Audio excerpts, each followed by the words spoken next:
We've been delaying, we've been praying. Eventually, the music has to stop. The housing market is flashing red. We're at a standstill. They can't even sell it at break even, all these newer buildings right now. Homes for sale in the U.S. surging to 500,000. The loan is due. What are we going to do? How are you finding good deals right now? I'm looking every day and I'm lowballing, baby. How do you lowball them without offending the seller? There's no offending in business. I'll sell Jimmy Hart to get that house. You wake up in the morning, what the f*** are you going to do? That's the question. You got to be a machine. Have you noticed any effects on the housing market from the tariffs? Tariffs, the tariffs, the tariffs. Tariffs is the most beautiful word to me in the dictionary. What do you think are the biggest opportunities right now, speaking of timing? I mean, opportunity's always out there. You got to look for it, and you got to be persistent. I love it. I just absolutely love it. If somebody was a genius, they could figure out how to do all these...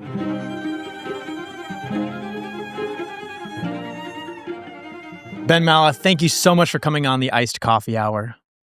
That's all you got to say? I'm just thanking you for coming on the show. But remember, this podcast is sponsored by Carpool Tables, baby. You better get one. Can you put one in your How much house? did this cost right here?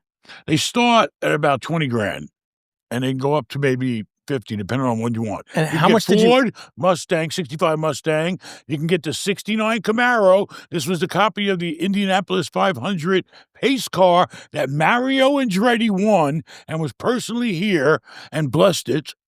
And we do the 59 Corvette. And we do Shelby's. We have them signed by Shelby before he passed away. And we can make them any color you want on the felt. We can do any body paint you want. Could you do a Ford GT? Real bumper. But not real wheels. The wheels are real, but they're shrunken down. Okay? But the fenders are, the grill's real, the bumper's real, the headlights are real, the emblems are real, and they're licensed by Ford and GM. So what's your affiliation with them? With who? With these pool tables? I created it. You created it in another company? I'm the creator. I did it because I wanted one in my house. Because the long story, the short story, the long story is this. Aaron was about 3 years old. All right, I wanted to get him a car bed. Why? Because I always wanted a car bed when I was a kid. But no, I slept on the goddamn floor or in a bathtub. Can you imagine a little kid? I slept in a bathtub. Can you imagine growing up like that? When I was a little kid, nowhere to sleep in a bathtub. All right, yeah, it was a tiny little house. My father bought a little bungalow. You know what a summer bungalow is? Mm-hmm. Okay? And he bought it and he made us live in it all year round. The shower was a hose hooked up in the backyard until he built us a real bathroom finally. And that's the way we lived. And poor, white, but we weren't. The thing was, he wasn't poor. He could have done better. He wasn't rich. He was, a city worker. He made a salary, but he was the ultimate cheapskate. I told you about my father, didn't I? Mm-hmm. Well, he was the ultimate cheapskate. He'd take 2-ply toilet paper and make 2 rolls out of it. So would he save money then and invest that money, or what would he do with all of his excess money? He did stash it away, he put it away in bonds and like that or whatever. He did piss some away in some investments, but the point is he had no quality of life. His mentality was he grew up in the Depression and they want to hoard every penny they had. And even if they had a few extra bucks, they weren't going to spend it and make their family happy. They'd rather live with the ketchup bottles upside down, putting water in it and shaking it up to get every drop of the ketchup. Sounds like me. You do that, don't you? He likes but just you shaking do it the out of bottle. laziness because you're too lazy to go buy another. He just does it for the thrill of shaking the bottle. Whatever turns him on. And, so anyway, that was where we grew up. You've also been very vocal about having $500 million in assets. I'm curious because we've now talked for a couple of years, and that number has stayed consistent through those couple of years. How is this process going? When you pay all of these taxes, how much is that affecting your net worth and your equity? I mean, a lot of your profits are going to be going towards tax unless you can 1031. Well, as you know, or you probably don't know, for the past few years, there hasn't been a lot of opportunity in real estate. And that's life. It's a market. It's a cycle, So what do? You just keep fine-tuning the stuff you got. You sell some stuff off, and you do whatever you can do. But there hasn't been a lot of opportunity in the past few years. Why not? Because we're at a standstill. Everybody locked in a lot of low rates. And prices went up, rents went up, and everything is just overpriced, and there's not a lot of action going on right now. I mean, the institutions, they go out and they buy their 5 cap. Who the, can I say, Sure. who the wants to own a $50 or $100 million asset and have all that responsibility and all that liability for a 5% return? And then if you leverage it, it used to be you'd make money on the bank. Okay, but now you're not making money on the bank. The bank's you're losing money, because it used to be you borrow money at 4%, right? Mm-hmm. And if you had to say a 6% return, then you're making money on the bank. You're making a 2-point spread. You got that? So now you can't borrow money cheap. So you're not making money. I made a lot of money just using the bank's money, and now I can't do that because rates went up. So why aren't prices coming down faster? Well, because, we live in a world now where they keep finding new tricks and, and they don't want to hit the fan. Can you imagine if it was exposed to the market? I'm surprised these stock guys aren't smarter, because, if they really, really looked into, the bank is only worth what the loans are, correct? Mm-hmm. If the loans ain't worth what they loaned them on, you know what I mean, then the bank ain't worth what it should be, because the loans ain't worth what they should be. So what happens? The stock goes down. Just like when I lost that $1 million on that California bank when I preferred stock. The loans weren't worth, they were only worth 50 cents in a dollar. Well, then the bank's only worth 50 cents in a dollar. And eventually, if they hit such lows, then the bank just goes belly up. So you think someone is going to forgive some The of this? stock price goes to zero. This Remember, bank you debt? weren't around in 2008. I used to trade Citibank at $1. What happened? It's We worth went to a a crash. lot of money, man. You would have made a Anyway, fortune buying listen, at $1. It's life. It's a cycle, and you just got to ride the roller coaster. Do you still predict, though, that when these loans come due, these people are going to have to sell their properties because they can't afford, they didn't price in paying 7% to borrow for these commercial properties? Do you still think this is happening and it's just I delayed see out? it happening every day. Every day, I'm seeing more and more, and there's a ton of on the market. But right now, we're at the point where they don't want to sell at a loss, okay? And they can't get their money back, okay? They can't even sell it at break even, all these newer buildings right now. They can't. And now they're going to have to eventually come to the point, or the bank's going to have to come to the point and say, okay, the loan is due. What are we going to do? We've been delaying, and we've been praying, and we've been doing all the, we can't, eventually the music has to stop, and this cat has to get out the bag. And unless rates, what they're basically praying is that rates are going to finally come down, and then these loans will be good again. And the properties will meet the debt ratio, and then they'll have cash flow. Okay. But right now, at the new rates, they'll be in the negative. Okay. Because your 4 is now a 7+. And they can't handle that. Mm-hmm. And then who the hell wants to own real estate when you have no cash flow anyway? That's stupid. Yeah. Now, for the average person who's interested in the real estate market, who should not buy a home? If you can rent a property right now for less money, the equivalent property, than owning it, I would suggest you wait, okay, and just rent it. Now, by owning it, if it's a break even and the same, you might consider it, just like we were talking earlier, if you think there's going to be future appreciation in the value of the home. Then you say, okay, well, it doesn't matter whether I rent or own, but at least if I own, maybe prices will go up in homes and I'll make some money there. So, everybody's got to, has their own risk tolerance, and, and you got to just decide what's best for you. Do you think that people need to own a home anymore? Do you think that maybe personal. it's this? A home is personal. It's not business. So, it's like this house. This house is somewhat personal. Well, to me, it's business. Everything's business. Yeah. But, homes are normally personal, because you got kids, you got wives, you got 2 cars, you got all these pools and all this. And it's a personal thing. So you're paying for the, the amenities, the pleasure in life. What the fuck's the point of working if you're not going to enjoy your life?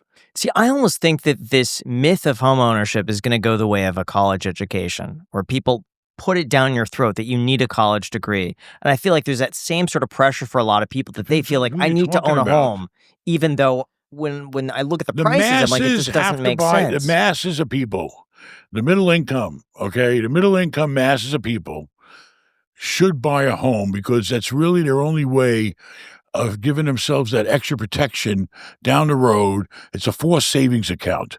You keep paying down the mortgage. What happens in 20 years? You're sitting around with a house. It's going to be worth $500,000 or more, and you're not going to have a mortgage on it. So it's a good thing for people that have trouble saving money, and, look at the appreciation, from the house. And it makes sense for the average person, yes. What do you think about the theories that home prices have peaked overall and that we're having an aging population who's going to go into care facilities, there's going to be an influx of homes on the market, and our population's somewhat declining, and there's going to be less demand maybe for single-family homes? I don't have a crystal ball, but I can tell you, you don't know. I mean, listen, you see it go up, then you see it go down. You see it go up, you see it go down. You see it stable. I mean, you just, if it's your home and you're living in it and you can afford the payment, then, of course you want to own a home, What's your overall read right now of the housing market? Right now, people are not, there's not a lot of houses moving. Things are kind of like, unless you're in some high growth area where things are booming, I mean, it's pretty much, just flat. Houses are sitting on the market. There's not 5 people making offers for them like it used to be at the same time right away. And there's not bidding wars going on anymore. Rates are up, and that's the thing, typically if you buy a house for $1 million, in today's rate environment, you're going to be paying probably with taxes and insurance somewhere between $8,000 and $9,000 a month.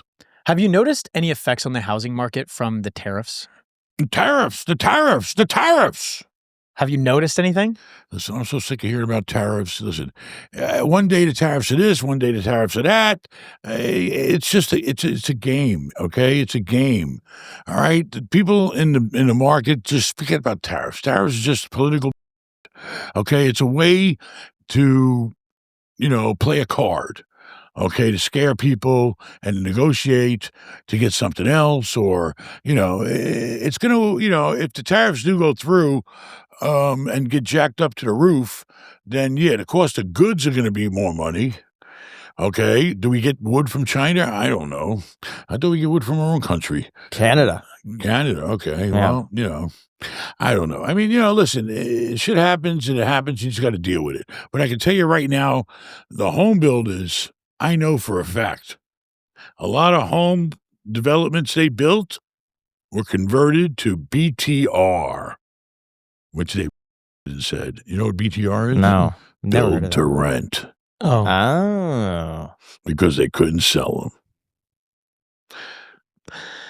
It's true. I Yeah. can show you on my computer. They are on sale right now. So The why- whole thing. You buy the whole development of houses. So they're having trouble selling these houses. Why were they having trouble? Is it just like the rates and the Interest pricings? rates. The same guy Yeah. that used to see. The point is, when they, it takes years and years for them to go out, find the land, secure the land, get all the improvements done, the roads, the power, the water, all that. It takes years to put all that together when you build, like, say, 100 or 200 homes. So when they did it, rates were low. That type of financing you typically, to my knowledge, don't fix. Okay, banks don't fix them. They don't want the risk.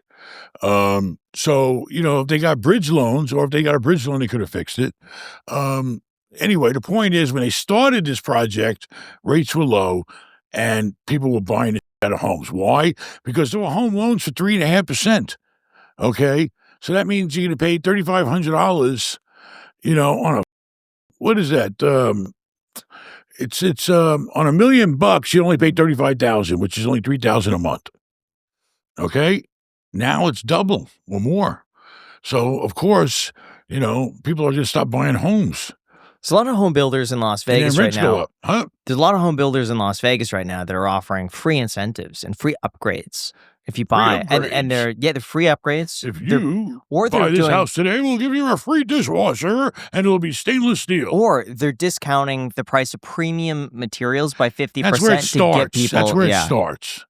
Okay, that's where it starts. And then they'll sit around, but sooner or later, if they got debt, which they do, they're going to have to discount that and hopefully walk away with their pants still on. So who right now is buying and selling in the real estate market? I mean, there's not a lot of action going on. I mean, there's always deals going on. Institutions are always moving money. Why? Because it ain't theirs. As long as they don't want to sit on your money. They don't, they got to put your money to work. They got to tie that shit up. Okay. So, they'll buy, I don't know. Anybody buys on a 5 cap these days when rates are 7 is nuts. It's stupid. Okay. Unless you're in a 1031, you're going to save taxes, and there could be some very strange, weird reasons, but on a big picture, it's stupid to borrow money at 7 when you're only getting 5. It means you're 2 underwater, you idiot, and whatever, and then you only get 5% on your portion. So right now we're in a standstill, and we're waiting for the banks to finally, fess up. You know what fess up means? Mm-hmm. And open it up and say, listen, we got to get rid of this. We can't keep sitting here with loans that aren't, holding the value that they had when we loaned the money. And then, then they'll have to sell them off, take a loss, write off their losses, and hopefully the bank will stay intact and everybody will live happily ever after, and they'll do it all again. So how are you adjusting your own strategy right now? What I'm doing, everybody's got their own personal way. I run a portfolio, all different types of diversified assets. But right now we're trying to, move away from retail. And, we're limiting the amount of hotels we have. And, what I'm doing is I'm always looking at a property. Is this place making me money? Or if I sell it and I take that money from the sale, and would it make the same amount of money if I put it in, say, tax-free muni bonds at 5%? Okay. Because, the money, I may be making more than 5% on the property, but then it's taxable. Uh-huh. So what's my NOI after 37% tax, paying tax on it? What does that number equal versus if I just take the money for the sale, put it in tax-free muni bonds, and what's the difference? Well, I might take less money. Why? You know why, right? Why would you take less money? Because you don't have to pay taxes on tax-free. No, I take a little less money because I don't have the responsibility and the time and the work and the liability of owning a big hotel. When I could have the money safely sitting there getting me a return. I mean, it's a give and take, and then, it's everybody's got their own portfolio in life to manage, but right now I'm waiting because I know those apartments are coming. I see them every day. They're just sitting on the market. The brokers all tell me, they can't sell right now because the sellers know, but they don't want to swallow the fact that their properties don't cash flow. And the banks aren't ready to do any negotiating short sales. We're waiting. We're just waiting and waiting. So we talked to a lot of entrepreneurs on this show, just like this episode with Ben Mallah. But one thing we haven't really covered is how do you actually get started? Like, what's the first step? How do you set up an LLC and where do you even go? Well, fortunately, we've actually partnered up with Bizee to sponsor this episode because I've used them myself, and I gotta be honest, it couldn't have been any easier. Setting up my LLC took less than 10 minutes, and I had utter confidence that everything was getting filed properly and professionally. Bizee has helped over 1 million people start their business, and they make the entire process super simple. There's no confusing paperwork, no legal jargon. You just fill out a short form and they handle the rest. Plus, they include your first year of registered agent service for free, which a lot of other companies charge up to $250 for. And the best part, there are no hidden fees or surprise subscriptions. What you see is what you pay, plain and simple. So if you're ready to finally start up that business idea you've been sitting on, there's not a better place to start than bizee.com/ICH. We also have a link down below in the description that is bizee.com/ICH, bizee.com/ICH. Seriously, guys, used it myself. Highly recommend it. Why do you buy bonds instead of index funds? Index funds are taxable too. Yes, but they can grow at more than 5% and probably more than 37%. What? They could also not grow. Right? That's true. Yeah. I mean, the thing is this. I'm not saying I do everything in bonds, but I keep a safe haven of bonds. So at least I know I got that to protect me. Why? Because they're 100% safe and they're tax-free. Anything else I have to pay 37% on, except capital gains, that's 20%. Or 22 now. So how are you finding good deals right now? I'm looking every day and I'm lowballing, baby. How much? I'm lowballing the at everything. And if you don't like the offer, then write me the one you like. And then I'll go back and show you, it's a game you play. The more you put into it, the more you're going to get out of it. You got to play the game. So how do you lowball them without offending the seller? There's no offending in business. Wouldn't they just say, It's this guy's not serious. personal, This it's guy's fucking not business. serious. This Listen, is I'm not making crazy offers. My kids underwrite this stuff. They have formulas. They have underwriting. They plug the numbers in, how much is bringing in, how much is going out, and we figure out what is the proper price for us to pay. And do we have to make capital improvements to the property? That's another factor. Okay, I negotiated a deal. We just went into contract, or we're going into contract. The place, I could blink an eye and really make the place the way it should be with $1 million. And I asked for that $1 million. We ended up splitting it. They're going to give me $500,000 credit. I mean, it's a game you play. But I'm going to have major 1031 benefits by buying that, asset. So, there's a lot of factors involved. You got to figure out what's important to you and what are you accomplishing. But it's all about, there's no offense. All right? This is the number I came up. Well, how'd you come up with that number? This is how I came up with it. It should be a 7 or 8 cap. Am I saying too much? I don't like No, that here's the anymore. thing. You could say as much as you want for the members version. If you guys want to see these episodes completely uncensored, join the membership, and we're not going to bleep anything. Bleep, Everything. Beep. Basically, there's no offense. Listen, I'm not making stupid offers, but on average, I'm offering about 25% less than what they're asking. That's what that's what their fat is. Does it They're help asking- or hurt to have your YouTube channel? Do people ever see your offer and be like, wait a second, this is Ben Mallah. I saw him on YouTube yelling at the homeless guy behind the Rite Aid. Does it help you at all, or does it give you credibility, or do they just say, this is Ben, he's probably filming this? They never say this is Ben, he's filming it. Everything I do is real. And they know if I tell them I'm going to make them an offer on that property, I'm real. It's a 1-page LOI. It has my name and signature on it. They take it very serious. You know why?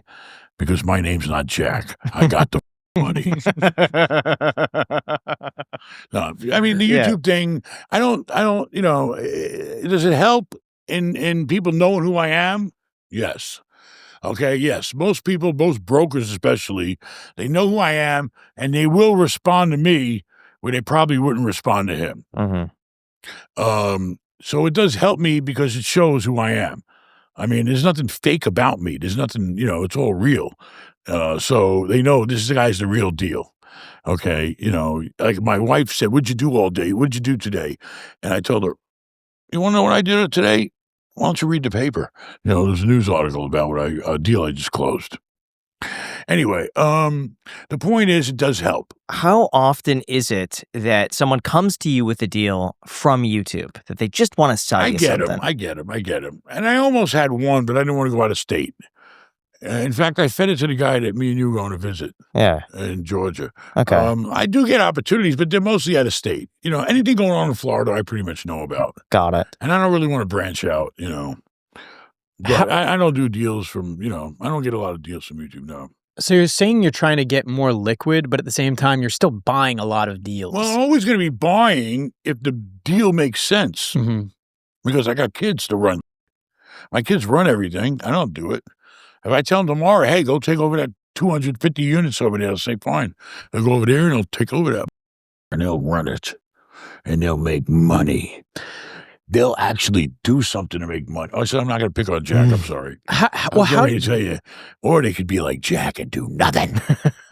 how do your kids stay motivated to actually go and kill managing a 250 unit apartment complex? I don't. But how do they? Like, how did you Well, they're on a foster level this? they're going to hire an on-site manager. They can have an on-site maintenance person. But still, what Jack there's is nothing saying, to fucking do. What is how there are to they? do? How are they You so got a good manager. motivated? How are they My motivated kids to are do like so me. They're much? hungry. Why are they hungry when you've done so much that they could theoretically just be a bit lazy? My kids came from nothing, the older ones. And they're hungry. And they want to do it on their own, too. Listen, I couldn't count the number of deals my kids have done or places they've lived in, like gypsies all over the place. I couldn't even. I tried to think about all the places my middle son lived. I couldn't. I lost count. I couldn't remember. There was too many of them. Anyway, I trained them. They grew up with me. They came from nothing like me, so they have the same motivation of hunger of being able to know that they've made millions of dollars and they can take care of the family and they can enjoy their life. I mean, I'm their example. Well, look where the fuck I live. They all live in $1 million houses, not like this, but they live in multi-million-dollar houses. They got boats. They'll get to my level when they're at my age. But anyway, what are you talking about? What about now? your youngest? Who? My youngest? Yeah, your youngest. He grew up in with affluence. money, yeah. So how do you cultivate that hunger? Well, he's not spoiled. I mean, he appreciates whatever he gets, and I still, my youngest son, I'm constantly giving him things to do. Okay. Yeah. He's the one that's going to go to college. He's graduating high school in a couple of days. He's going to college here in Tampa, and he's interested in the stock market, but I think he's really gambling. He just go, stock. You're like, this is gambling. That's why you like the stock market. Who are you bullshitting? But anyway, he's definitely money driven, likes to make money. He has that bug that we all have. Is he born with it, But or he you likes think to that spend was money. or that was taught? He's been around me. And he knows that money makes your life a lot easier, or it helps. And it definitely, it's nice to go out to dinner and not worry about what the bill is, right? Well, you don't know. But, luckily I'm lucky with all my kids. My kids all got the bug to make money. And if I tell the young one, listen, go do this, go do that. Listen, during the hurricane here, he was out there, filthy dirty, shoveling sand, pressure washing, whatever we had to do, we do. And we go on a yacht. He works the boat with the captain. He wasn't with us when you went, did he? No. Okay. Anyway, I try to raise my kids to where they're definitely what's the word I'm looking for? Motivated. Hungry. Motivated. Now, what would you say to parents whose kids are not hungry or motivated? I think kids, when you live with your kids, you spend a lot of time with your kids, typically a lot of them follow in whatever you do. You have to set the example, and you have to put them in the environment. Okay, I put my kids in the environment. When Ben Jr. was in his first year of college and I saw he was just partying and having a good time, I told him, college is not for you. Here's an address. We just bought the apartment building. Ship your car from California to Florida. Go get an apartment over there in this building and take the shit over and start collecting the rents and make sure everything's fixed. And he did. And Why did he do it? It was 19. He was like 19. Why did he do it? Did you offer to pay him a lot of money? Well, he had no choice. I mean, it was either that or I had to walk away from him. I mean, I wasn't going to keep paying $50,000 a year for him to party in school. I mean, what are you going to do? You're not going to school. You're taking a course. You're not getting good grades. All right, you had a good time for a year. I'm glad you had a good time for a year. Now go. And then this way, I'm also protecting myself. By helping my kids, I'm protecting myself because now I'm almost 60 years old and I want to take a break. I want to enjoy life. Now let them take over and run everything. And now they all have the experience to do that. Did he resent you at all during that time where you pulled him out of school? No. How did he feel when you said, sorry, no more partying, but you have That responsibilities? seems like such an abrupt change. Listen, he did what I asked him to do. I told him, go over here to Largo, Florida, move in the building. He did. He took it over, and he was already grew up in the business, around the business. So, and he saw that how the business has helped the quality of our life because he remembers being dirt poor. I remember, living really rough with I had him when I was 18. So I was, bad shape. I was in the army and, barely make ends meet. But anyway, I'm lucky. All my kids step up to the plate. They do whatever I tell them to do because they know it's the right thing. Do you think And they get rewarded. Okay, they all live in, like I said, $1 million homes. They all have boats. They all have fancy cars. They all can go on vacation. All their kids are in private schools. They all do very well. Does being rich make you happier? I mean, I've lived without money. I wasn't very happy. So, I mean, listen, It depends when, am I happy all the time? No, sometimes I'm unhappy because I got issues I'm dealing with, but it's a lot easier living with money, yes. My kids are getting a quality education, all of my nieces, my nephews, my grandkids, my kids, whatever, they're all getting great educations. Why? They go to great private school. And, and yes, they go on vacations and they enjoy their life. And it's a lot nicer having money than sweating and struggling and worrying about paying your bills. At what point do you notice that quality of life change most dramatically? I mean, when you feel like you're not worried about the dinner bill anymore. I remember counting the pennies to buy lunch for my kids. Pennies. Making sure I didn't have to pay the California tax when you get 2 tacos for $1 at Jack in the Box. They remember it too. I mean, when you can not worry so much about paying your house note and you don't have to worry about stuff on your cars. I mean, that's, you're at a level in life where you can kind of relax. At least you got enough money to pay your necessity bills and you ain't got car payments and all that, and you can handle an emergency when it comes up. I mean, it gives you some sort of comfort of having that stability in life. Is there ever a point of having too much money where it just invites problems? I don't know. I don't know. I mean, not really, because I got kids that I have to think about leaving it to. So I always wanted to make as much money as I could, so I have enough to spread it around to everybody. And then I want to, be able to live without worried about getting on my plane, whenever I want, and using the plane a couple of $1,000 an hour, whatever. I want to go on my boat, and it costs $3 a gallon. And I need 2,800 gallons of gas or diesel. I mean, I don't know. It's nice to have money and not have to worry about it. My American Express bill came in today and, it was, probably double what it normally was. I didn't give a I saw what it was. It was logical things. We don't piss money away. We don't waste money. I'm not a degenerate gambler. Look, I got a carpool table, it's nice. And a lot of people, when they first start making money, they're like, okay, I just need to make this amount and I need to have this amount of money to finally be happy. And then they get there and then they raise that number. And then they get there and they raise that number. Yeah, that's what I did. I always thought I should have, when I was younger, I always said, when I first became a millionaire, I said, I should have, if I'm 35, I should be worth 35 million. That was my weird way of setting my goals. And then when I'm 40, I should have 40 million. And then when I'm 50, I should have 50 billion. But maybe the timing was right for me, because a lot of timing has a lot to do with it. Or call it luck. I don't know. I don't really believe in luck. I believe in timing. You just happen to be at the right place at the right time with the right money. Do the deal. And then it grew to be, I exceeded my goals, put it that way. Okay. But even once you exceeded all of those goals, I didn't really think about it anymore. You don't think about it. You just keep accumulating it. You just keep doing it. If you're hooked on what you do and you're hooked on growth, money is the reward of busting your ass and making deals and making shit happen. I mean, that's the reward. And your bank account grows and your wealth grows. But, was I money driven? Yeah, because money was the reward. But I always had the hunger to find the next deal. Or better yet, have 3 or 4 deals going on at the same time. That's what I like to do.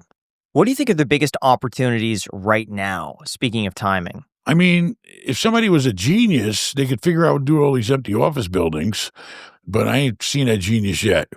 I mean, opportunity's always out there. You got to look for it, and you got to be persistent.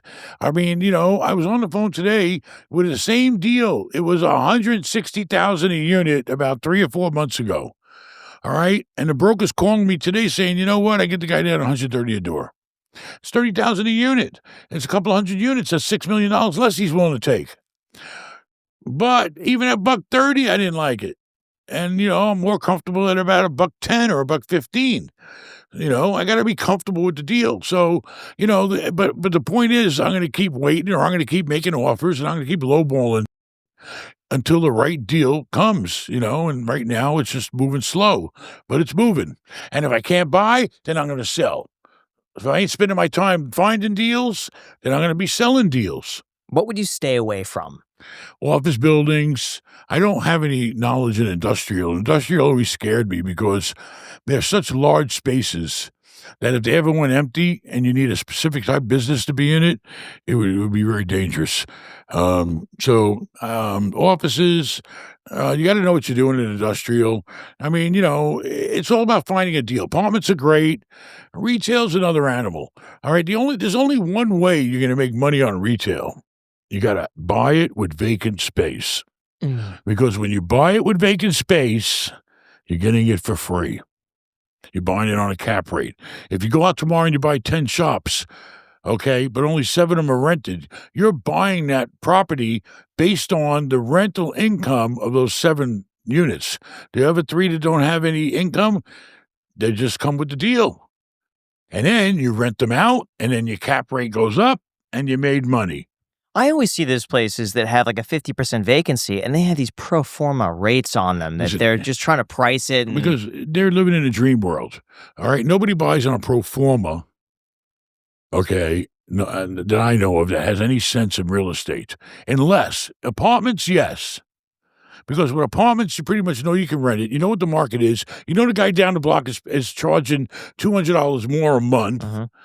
Okay, so yes, that's in apartments. Yes, you can buy in a pro forma if you're 100% sure that you could raise the rents and the market's higher by throwing in some new appliances or whatever you got to do. But pro forma typically you don't see ever in retail. If you do, then the seller's just dreaming and he's got his head stuck up as you know what. When you're negotiating in real estate, is money really the only thing that has any value in terms of negotiation, or have you seen people win or lose deals due to personality or any other factors? I mean, everything in real estate is contractual. Okay, you got your terms, they got their terms. As long as your terms come to meet together, you got a deal. All right. If people, it's not. I've never been emotional or anything, like that with a real estate deal. I mean, I've done deals with snakes, guys that I knew were crooks, guys that went to jail for being crooks in real estate and other things. And I still did business with them. All right. Because as long as you know that the guy's a crook, then you got to watch every little thing you're doing and cover your ass a lot more than you would normally. But the point is, it's not emotional. I've come across people with all kinds of personalities, and you just, you ignore it. It's not, number one, in my world, it's all done by brokers and lawyers. I don't really get involved. I mean, I get involved by making sure it's a great deal, making sure it's what I want to buy. But as far as making a deal, just like, I don't know if you were there, right when you were there eating your hot dogs, I told my lawyer, let me get the broker on the phone, let him deal with it. Oh, these people want this, they want that. And the broker says, okay, I'll handle it. All right. That's why you deal with brokers. You have lawyers. That's their job, to make the deal happen. You just, make the decisions. Now, in business, there's a saying that you could have better, cheaper, or faster, but you could only pick 2. Well, what if I told you that you could have all 3? That's exactly what Cohere, Thomson Reuters, and Specialized Bikes have, since they've upgraded to the next generation of the cloud, Oracle Cloud Infrastructure, or our sponsor, OCI. For those unaware, OCI is a blazing fast platform for your infrastructure, database, application development, and AI needs, where you could run any workload in a high availability, consistently high performance environment while spending less than you would on other clouds. How is it faster? Well, OCI's block storage gives you more operations per second. Cheaper? Yep, OCI is 50% less for compute, 70% less for storage, and 80% less for networking. Better? Yep, in test after test, OCI has lower latency and higher bandwidth versus other clouds. This is the cloud built for AI and all of your biggest workloads. So right now, with zero commitment, try OCI for free. Just head to oracle.com/iced. Again, oracle.com/iced with the link down below in the description. Thank you again to Oracle for sponsoring this episode. How important is it to be liked in the transaction? Because if a guy's just nice to you, you don't think that, like, hey, I'll shave 20 grand off. It's just a pleasant guy to deal with. No, I've never seen it happen on buy side or the sell side. It doesn't matter. It's all numbers. There's nothing, personal about real estate. It's numbers. How much money's coming in? How much money's going out? But you're talking about commercial real estate. How does this apply to residential? I mean, homeowners are a different breed, but even with homeowners, it's the salespeople that are handling the transaction. Okay, unless you're buying from an owner direct, Okay, that's different. I guess if you're buying from somebody and you schmooze them over and you win them over. There was a crazy one I saw on Twitter recently. It was a handwritten letter to a family who had owned this home for generations in Hancock Park. And it was an old home from the 1920s, and their only wish was not to sell it to a developer, but sell it to a family who's going to keep the home and its character. And this person wrote this incredible letter, and the seller posted this on Twitter saying, this is the letter we got, and they seem perfect. They were going to take care of it. They were going to make this their own. And they did a deal and they fucked them. Yep. They tore the house down. Immediately after closing, they had pulled permit. They were getting everything started the second the deal closed. Reminds me of that old nursery rhyme or whatever, or the old kitty thing with the three little pigs. They'll huff and they'll puff and they'll blow your house down. But similar situation happened here. Similar situation happened right here in Clearwater Beach, right on the main ocean front here. The developers came in. This little old lady owned this nice house right on the intercoastal here, and some developer came in and he bought up everything around it, and she wouldn't sell. So now they did everything they could to piss her off, and they cut off her power while they were building. They cut off her water. They did all kinds of things to make her life miserable and make her sell. She wouldn't sell. And she actually stuck it to him. I don't know what the name of the document was, but she recorded a document while she was alive saying that house could never be anything but a single-family residential house, ever. And to this day, you get all these apartments and condos all around it, and her house sitting right there on the tip of the land on the water. I always think about that whenever I try to buy on my boat. But yeah, I mean, some people have emotional. Some people, they're just, to me, it never was emotional. I don't care. It's all about numbers. It's just real estate is a thing. It's material. It's an asset. It's tangible is the right word, right? Would you place any value? Let's just say you're selling a shopping center or a gym, and someone comes to you and says, I worked out at this gym 18 years ago, and I was broke. I was coming up. And I said, one day I want to own this property. And I saved, and this is all I could afford. You're asking 12. All I have is 9. And this would be a dream, and I'll forever be appreciative to this. Would you do that? Depends on the person. I think it really depends on the situation. I think there are certain ones where I'd be like, all right, screw it. No. Over $5-10. You're such a lawyer, okay? You're such a lawyer. Okay, maybe not millions. You are the biggest penny pincher I know. You're not shaving off a fucking penny. Who are you? Graham sold me a T-shirt that didn't fit him and hardly fit me. I know. And he never wore it once. And he sold it to me for near market. It was a great value. He lives in Vegas now. I wore it like 3 times and gave it away for free. California softy, whatever, or what do you call it? Radical, liberal, whatever the hell they are.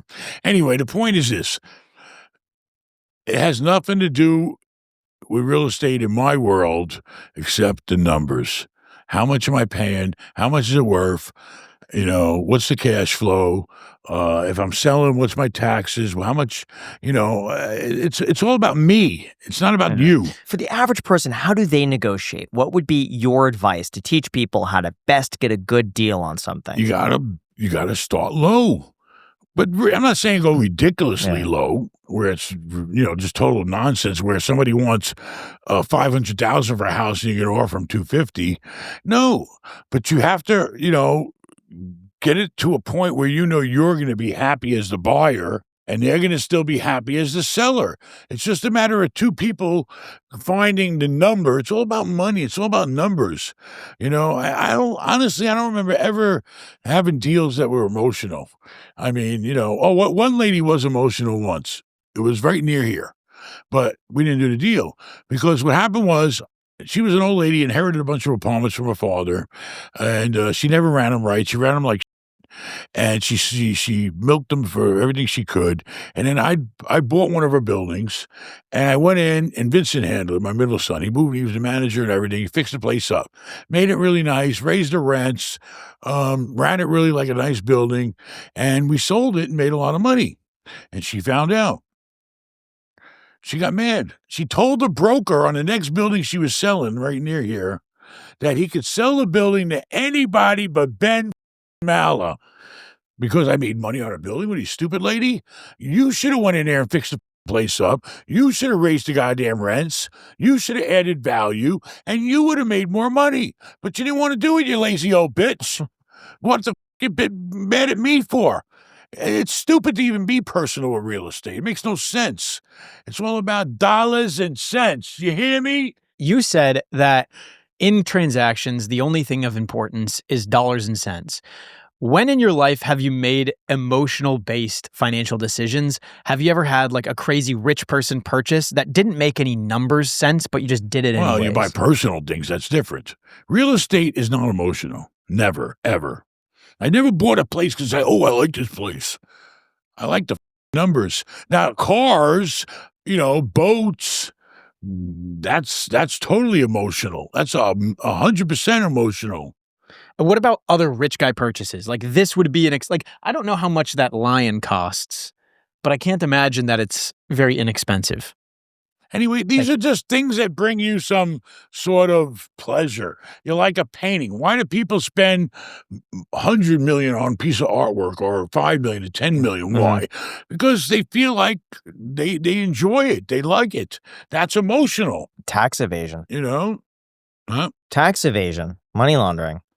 Money laundering. He always thinks everybody's up to something. Scheming. There's always a cynical agenda behind everything. There's a word for that. You always think that there's it's a scheme. conspiracy. Yeah. You're a conspiracier.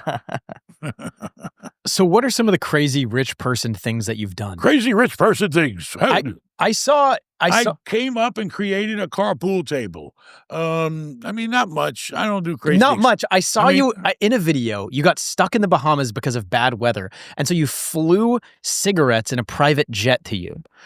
Cigarettes. It was cigarettes, which are very important. It was tequila, which is very important to my wife. Okay. And see, the plane also had to get my kids back to school, which I wasn't ready to go back, but they had to go back to school for spring break. So the plane had a lot of missions. It brought the camera guy out there. It brought my barber out there because I needed a haircut. It brought cigarettes and necessities we needed. It brought a couple of friends I had that were coming on a boat because my kids are getting off the boat. I was a traffic management coordinator in the United States Army. You know that. I know how to coordinate things. It's all about managing, coordinating things, making shit happen without wasting money or time. Okay, I was under the impression that you literally just flew cigarettes and the barber. I flew him in because, all right, it made sense. There was a seat on the plane. The plane lands, okay? He gets off the plane. He comes to my boat. He gives me a haircut. He gets with my kids back on the plane. He gives my son a haircut while he's on the plane going home. I like time management. I love to manage my time efficiently because, you're getting done. And saving time can be saving money. What is the cost of owning a plane? Well, everybody has their own way of owning them. Do I own it outright? I don't have a loan on it, but I have partners. So me and a couple of guys that I know really well, I trust, we share the cost of the plane. You can buy planes anywhere from a couple of million up to, who the fuck knows, 50 million or whatever, Ours is probably worth, I don't know, a few million. Okay? It's good enough for what I use. I used to have 2 planes. I got rid of one because I never used it. So, I got one plane. I got a couple of partners. We're into it if the plane's today probably worth, I don't know, a few million, then we're into it for, say, $750 a piece or $1 million a piece. And, we split the expenses and we pay for what you use. If I'm going to fly somewhere, I got to pay for the gas. I got to pay for the pilot. How expensive is the gas and pilot?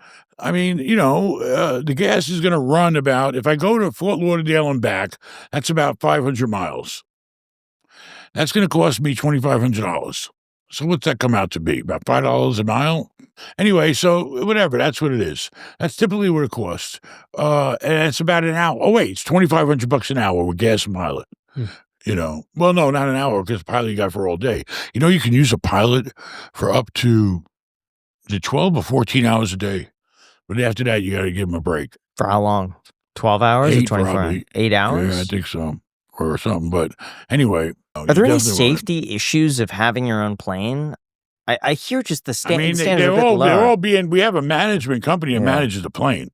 They meet all the requirements to make sure you get all the inspections, and they checking everything. And the pilots are fabulous; they're brilliant. And my plane only takes one pilot, my jet. So that keeps the cost down too a lot. But hopefully, they're all young guys, so hopefully we're in good shape. One thing I really admire in you is your ability to negotiate everything. Like I saw you in this one video where you're getting an Uber somewhere in like the Bahamas, and the guy was like, "Oh yeah, it'll be $35," and you're like, "How about 20?" And then the guy's like, "Okay, yeah, we can do 20." And then you're Gilligan, you're like deckhand or whatever. He was like, "It's $35." Like, but the guy that makes, $20 an hour, whatever he makes, big shot with my money, right? So do you negotiate every single price that comes your way? I mean, nearly. I grew up with the mentality of you shouldn't give away your money or you shouldn't have to overspend. I mean, if you want to make a lot of money in life, you can't go around wasting it. You gotta, so yeah, I have that, I'll call it the Jew in me. I could say that I'm Jewish. But yeah, I don't know. It's just natural because I know for a fact, listen, does it really matter that there's 6 of us or 4 of us in a car? No. So why am I paying more? You know what they do in the Bahamas? They charge by the head, man. I charge you by the head. If you have 6 heads, I charge $5 a head. It's $30, man. Well, what's the difference whether it's 4 of us? If you order an XL Uber, you could have 1, 2 people in it because they want a big vehicle. You can have 6 in it because that's their mentality. They want to get you for everything they can. And I'm there to say, well, wait, let's be fair now, okay? You don't need $5 a head. When is it ever not worth your time to negotiate? I mean, it's always worth a try. But if the person is just an and doesn't want to negotiate, and you just say, well, how important is it to me to appease this person? And you do, and then sometimes you give a little extra and you really get some benefits in life. My wife was telling me, she said, oh my God, she got 6 little kids with her in Hawaii right now. She says, oh, they're going crazy. And the lady's acting like, that works here. And she's telling us about rules and all this. My wife learned from being married to me for 22 years. You know what she did? She slipped her a $100 bill. The rest of the week, the lady treated her like royalty. Kids can do whatever the hell they want. You know what's interesting? Owen Cook was saying something that nobody does, and that's negotiate higher. And so what he says, if you want to get the best deal on something, is if someone quotes you a price, give them more and say, well, how about I pay you double? What could I get for that? Depending on what it is, of course. It could be a service. It could be... If it's a car, the price is the price. What are they going to do? Throw in free oil changes? Maybe. But I don't know. I mean, listen, every situation is different. But I don't believe in overpaying for because saving money... Making money. Thank you. He learned something today. What do you think is the weirdest thing that you've negotiated? A guy once told me he hated the price I offered for the property. He really was, he was emotional about it. Well, he was getting less money. And honestly, he could have sold that building for more money. Okay. He wasn't getting my terms. See, but you got to understand terms have a lot to do with money. But we'll get into that. The point wasn't the story was he watched my videos. And that's the one time the video actually hurt me. He said, I'll take your offer, but you got to give me a Batmobile. And it came out of like nowhere. It's just like, how somebody says something to you that you never expected them to ever say, right? Yeah. And the Batmobile he got was really one of the nicest ones I ever had. And it was signed by the real Batman and Robin and everything. It wasn't the one for the TV show, but it was worth a couple $100,000. And I thought about it, and I eventually gave in, and I shipped it to him. So, but I still felt like I was buying a building for $1 million less than he probably could have sold it on the market. If he would have, the place needed a couple of little things done there, but whatever. The point was, I'm open to anything. Put it on the table. It's all about 2 people agreeing, that's it. What's the most you've ever gained from a negotiation? Typically, the best negotiating I've experienced was with banks. buying their real estate, or I bought loans from banks. I bought loans for 50 cents on a dollar. How do you do that? When a bank has an non-performing loan, they want to get rid of it.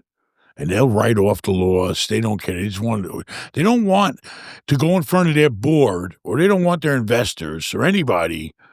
They don't want it. They don't want non-performing loans on their books. So they want it gone quick. Makes the bank look bad. And once it's gone, everybody forgets about it. And you write off the loss and then blah, blah, blah, blah, blah. And that's the end of it. And we move on. So I've had most of my success with banks buying foreclosures, doing short sales, buying notes, and then I foreclose or go make a deal with the borrower and do a friendly foreclosure. But that's pretty much where you probably get your most benefit is when you're dealing with, because it's not personal. The banks just want to get rid of it. It was a deal that went bad. They want it gone. They're not in real estate. Banks don't want to be in real estate. They don't want to own this. Then they got to have management companies. Then they got to have receivers. Then they're open to lawsuits. They have the liability. They don't want to be in real estate. They just want to loan the money. They don't want to be involved in this. So, banks are pretty much the ones that are most vulnerable when you're doing a deal. So you've been doing a lot of consulting lately. Yes. What's a common question that people come to you with? Typically is everybody wants to know, based on what their situation is, what's the next step in the right direction? Okay, I get people from all different levels. I get kids, in high school, graduating or whatever, or even younger. And, and they want to know what the next move is. They want a plan. They want to get cooking, baby. And, so I look at what they got, who they are, where they're at in their life, and what would I do if I was in their shoes? And that's what I try to tell them to do, whatever. I have guys that have $100 million that consult with me. I got people that have nothing. They're getting their first house and they got to go to FHA. I got some people that can't even raise the FHA deposit. You know what I tell them to do? Because they have an interest in real estate anyway. Mm-hmm. Get your license.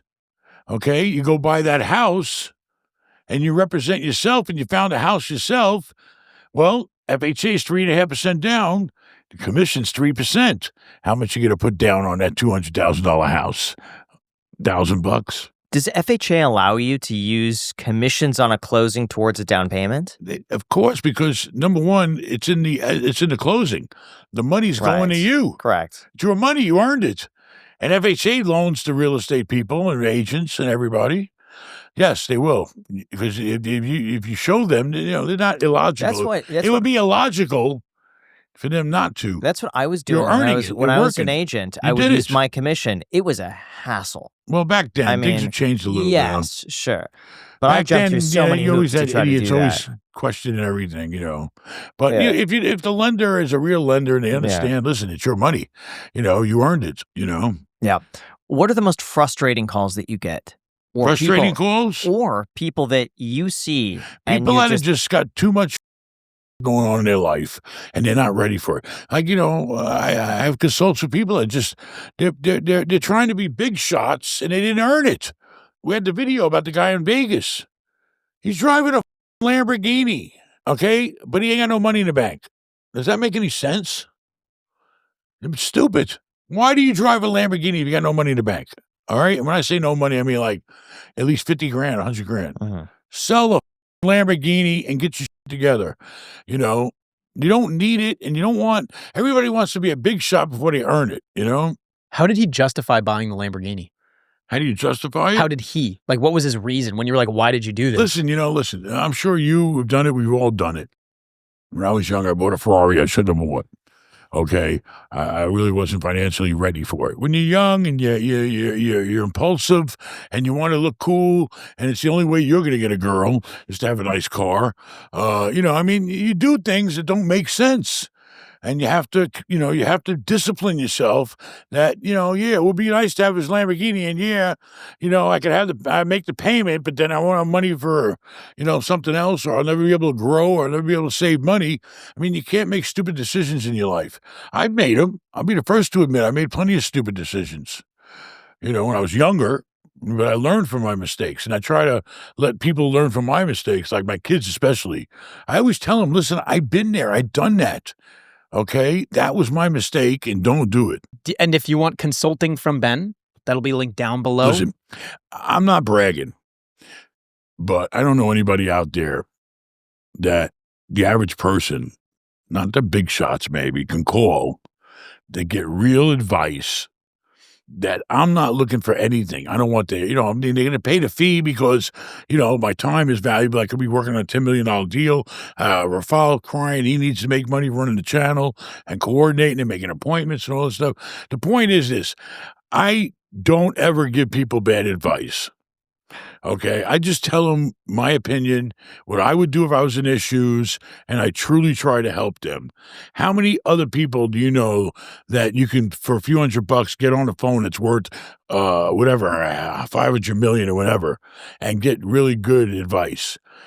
To me, I become your friend. I'm like a friend. I'm a real friend that you can trust and call to get solid, logical advice on your real estate. See, I honestly, I was telling you off camera, I think you're underpriced for where you are. I mean, agree. if anyone books you, it's at a bargain. Like, they are good. getting the better deal. That's it. All That's things good. considered, Well, now like, I can help objectively. people that don't have a lot of money. Yeah. Because sometimes people do get on the phone and I feel bad. And I'll say, well, okay, because right away I'm going to ask them, what are you making? What do you own? What do you got? I got to understand that person's life. And I'm making notes. Okay, he's this age, he lives here, he's got this much coming in a year, he owns his house, blah, blah, blah, blah, blah. Okay, and a lot of them ain't got, and, for them, the extra few $100 is a lot, to spend. So I try to really help these people. And I've gotten so many compliments, and so many people have come back to me and said, oh my God, I'm so glad I listened to you and I did what you said. I had families in the Bahamas coming up to me. They were traveling from Miami. Families coming up to me and they heard I was there. They came to my boat, which I love, and they were just thanking me. A Spanish family from Miami that listened to me, and they made money. And the kids were there, and it was great. I can attest to this. We were in the Bahamas, and someone came up, and you invited them on the boat, him and his wife. I'm nice to everybody. And you if you're hosted nice them to me, I'm drinks. nice to you. Carla made them margaritas. When somebody wants to say hello to me or take a picture or whatever, it's the most flattering thing in the world. I love it. And everybody I meet is always super nice. Always. I've never met an asshole yet. Well, okay, there was one Hasidic crazy Jew, but he was mentally ill in New York City once. And I had to tell him to go away. So you grew up poor and now you've made a fortune. What would you say are the biggest mentality shifts around money that you've experienced? When you have money, for me, it was being exposed to other people that worked hard their lives and were successful. And I don't know, you could say it's, moving up a class.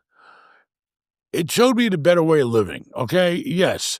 When I moved here, I still was kind of rough. I made some good money before I moved here, but I was never around like a lot of classy people.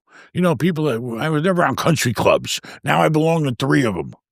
Okay, I wasn't able to expose my kids to a finer life, with people and good people, nice people. I mean, they're not stuck up. I mean, there's a lot of rich people in this area here that are just genuinely really super nice people. And a lot of them came from nothing like me, but they carried themselves and they lived a certain way, and I respected it and liked it, with the nice house and, and acted to raise their kids respectful, where they talked like normal people and respectful people and had manners.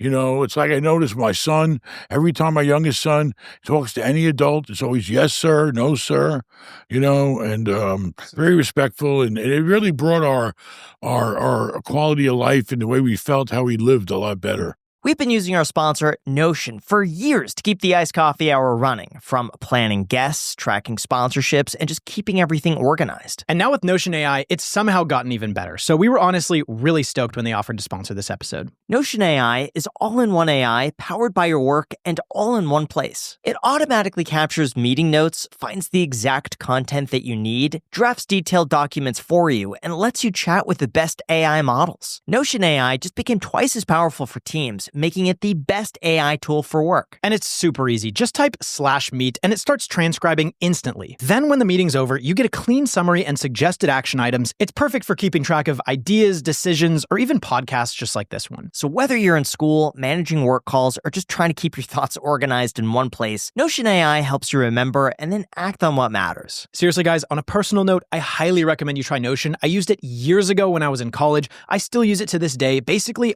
all of the information for the Iced Coffee Hour, guests, sponsors, guest outreach, everything hosted on Notion. Couldn't recommend it more. And you guys wouldn't believe it, but it is completely free. Just try it out at notion.com/icedcoffee, all lowercase. Once again, that is notion.com/icedcoffee. There's also a link down below in the description if you guys just want to click it there.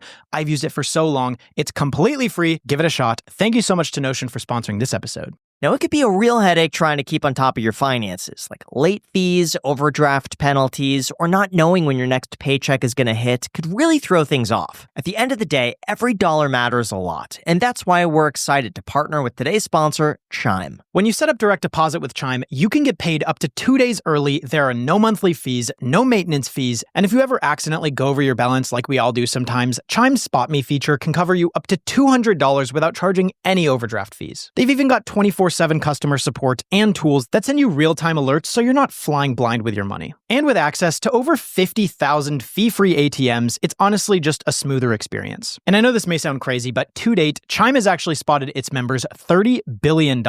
That's real support. Make progress towards a better financial future with Chime. Open your account in just 2 minutes at chime.com/coffee. Once again, that is chime.com/coffee. Chime feels like progress. Chime is a financial technology company, not a bank. Banking services and debit card provided by the Bancorp Bank N.A. or Stride Bank N.A. Members FDIC. Spot Me eligibility requirements and overdraft limits apply. Timing depends on submission of payment file. Fees apply of out-of-network ATMs, bank ranking, and other ATMs according to U.S. News and World Report 2023. Chime checking account required. Thank you so much to Chime for sponsoring this episode. What about your mentality to other things, such as like relationships or making money or other things? Has those mentalities changed as well, going from being broke to now being very wealthy? I mean, when you start making money, you ain't got time to be around losers, people that are just negative or people that are going the opposite way. I have no tolerance, whether I'm in business with these people or doing with them or not. I can't even be around people that just don't give a. They don't care. They're just going through life, not trying, and they have the ability to try. That's the part that really pisses me off. I've had people that worked for me that were smart. They had me to back them, and they still didn't do it. But they're worried about stupid like partying and chasing women or whatever, chasing men or whatever their priorities aren't in order. Their kids ain't living like they should. They just, I don't like being around people that they're going through life with just the bare necessities and not really trying, and they have the ability to try. If somebody doesn't have the ability and a nice person, I could tolerate them, like you. How do you balance staying financially secure while also enjoying life? Is it much of a calculation in your brain anymore? Like you budget a certain amount for certain things? I'm not a wasteful person. It's just like when I took my kid this weekend for his graduation present to the Bahamas, I could have stuck us in the van and made him drive 4 hours to Fort Lauderdale. Okay, I could have done that. And I would have saved whatever, Few grand. $5,000, $2,500 there, because I had to send the plane back. You don't pay to keep it there and whatever. Anyway, I would have saved the $5,000 if I would have made him drive the van. And he would have done it, and he would have been happy, but you splurge. But, for me, $5,000, it's not going to make or break me. It made our life easier. It pressed him, impressed his friends, made us feel like they were special. And it was definitely, convenient. So, I don't waste money. I do things in moderation. You live your life in moderation, and then sometimes, I correct myself. I had a $500,000 Phantom sitting in the garage. And when the rates were going up, and I'm saying, oh, what the I have $500,000 sitting in the garage. I barely even used the goddamn car. All right. I went through the whole car phase, so I sold it. $500,000, sitting in the bank at that time is 5%, even in a money market account. That's a couple of grand a month. I don't know. I just like doing what's practical and logical. That's the way I try to live my life. Do I live in a $30 million house? Hopefully it's $30 million. I don't know. The market right now is going down. But in Florida, you get a weird sense of buyers. It's different when you have a high-end house in Florida. There's always people with money who want to come to Florida because if you homestead it, they can't take it away from you. The bank can, the IRS can, but nobody else can. Is there ever a price tag for you that's just doesn't make any sense or just out of your league where you just wouldn't even consider it? Like what?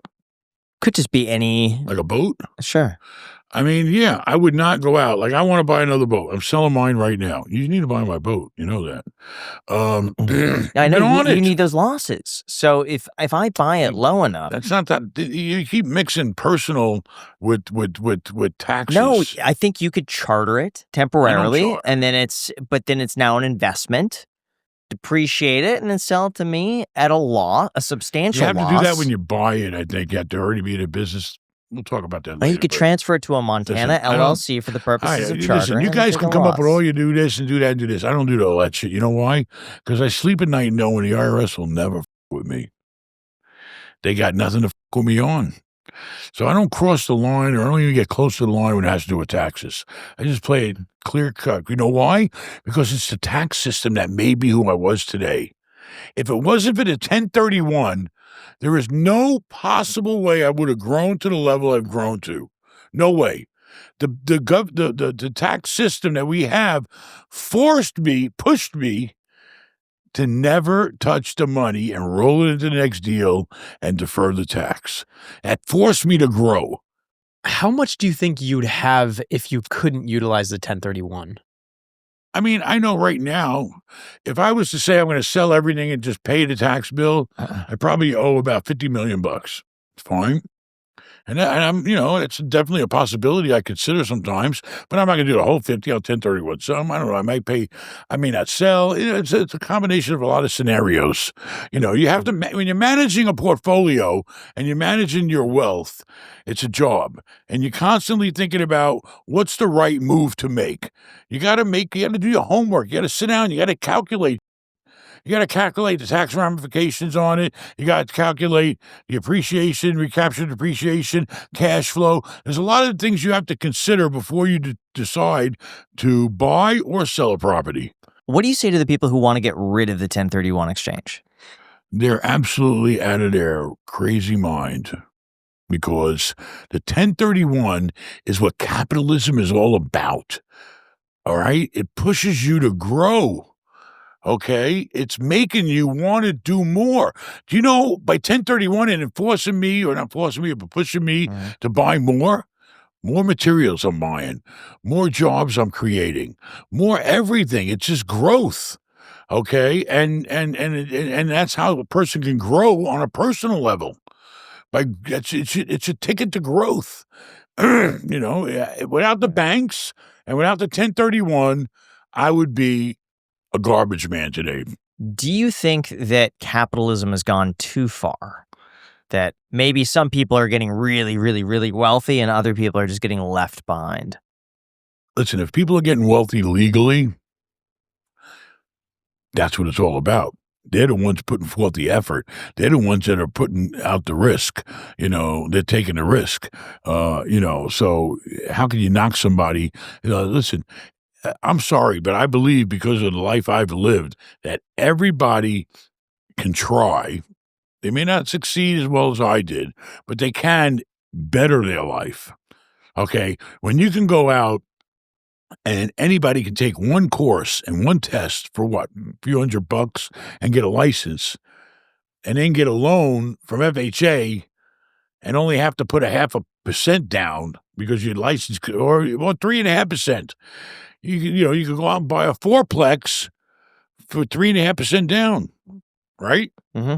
I mean, we have these types of tools in our country that, enable you to get ahead, and you should take advantage of them. Now, what about the theory that wealth inequality, as it grows to a certain point, can't sustain itself, and you do get just a demise of the entire country when it becomes so unsustainable between the rich and poor?